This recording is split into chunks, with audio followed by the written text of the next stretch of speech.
जेव्हा तुम्ही काही निर्णय घेतलेत महत्त्वाचे रत्नागिरी जिल्ह्यामध्ये, अगदी पक्ष बदलाचे असो किंवा आणखी काही असो, किंवा एक मनामध्ये एक घालमेल होती किंवा अशी काही घालमेल असावी, तर अशा वेळेला लोक असं म्हणत होती की उदय सामंत आता राहतील काही माहिती नाही, पण तुम्ही त्याचं उत्तर तुमच्या मतपेटीमधून दिलेलं आहे. तर ही किमया कशी साधता आली की काही लोकांना आपलं अस्तित्व टिकवता आलं नाही एका पक्षामधून दुसऱ्या पक्षामध्ये गेल्यानंतर, अगदी ते छत्रपतींचे वारस असो किंवा आणखी कोणी असो, पण तुम्ही ती अख्ख्या महाराष्ट्राला किमया करून नुसती नाही दाखवली, तर लाल दिव्याची गाडी कॅबिनेट मंत्रीपद रत्नागिरीपर्यंत आणलं, तर ही खरी किमया कशी काय घडवली?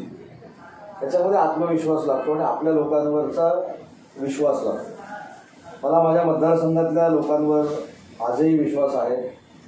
आजही मला ते सहकार्य करतात, त्यांचा पाठिंबा मला मिळतो, म्हणूनच मी राजकारण करू शकतो. आपल्याला हे देखील माहीत असेल, मी ज्यावेळी पक्ष बदलला ते पंतप्रधानांची शेवटची सभा रत्नागिरीमध्ये झाली आणि त्याला जवळजवळ 1,00,000-1,15,00,000 लोक उपस्थित होते आणि ते 1,15,00,000 लोक बघितल्यानंतर अनेक लोकांनी उदय सामंत पडला म्हणून फटाके देखील वाजवले होते.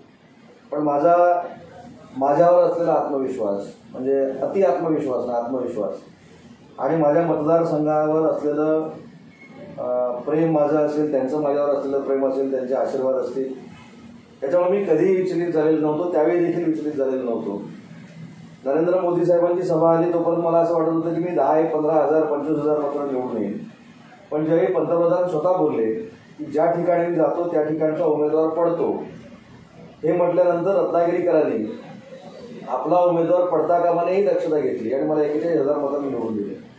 त्याच्यामुळे स्वतःच्या मतदारसंघावर प्रेम असलं पाहिजे, मतदारसंघाचं देखील आपल्यावर प्रेम असलं पाहिजे. तर मला असं वाटतं की मगाही जो उल्लेख केला की काही लोक ओव्हर कॉन्फिडन्समध्ये मीच पडणारच नाही, माझ्या पाठी ही ताकद असली आहे, माझ्या पाठी पैशाची ताकद आहे, माझ्या पाठी दादागिरीची ताकद आहे, माझ्याबरोबर गुंड आहेत, हे समजून कदाचित काही लोकांनी राजकारण केलं असेल आणि म्हणून ते पराभूत झाले.